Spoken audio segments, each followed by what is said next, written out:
Dito buddy. Oh, clearance oh. Oh. Bakod, hindi ka makaunat.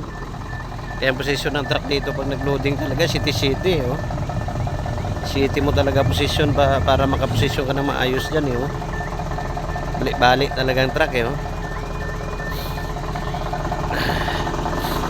Kaya ayaw nila ipabiyahe dito sa mga ibang ano eh, ibang kalahi natin eh oh. Hirap na hirap sila dito pag nagposisyon eh oh.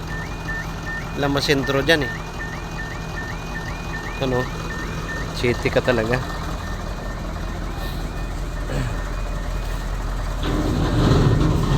City ka talaga dyan kasi yung clearance so hindi ka makaunad dyan sa harapan oh. Paano ka maka-straight dyan para ma-straight mo atras dyan? City ka talaga para matuwid mo yung puwit dyan sa rampa oh.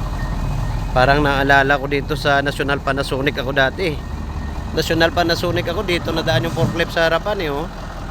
Sandal mo doon yung ano, pag back to back yung karga mo diyan sa may taytay. Pag back to back ang karga mo, city mo yan. Ganyan oh, position para yung forklift diretso diyan sa loob. Tapos niyan ikot ka naman. Tutok mo naman yung pitan.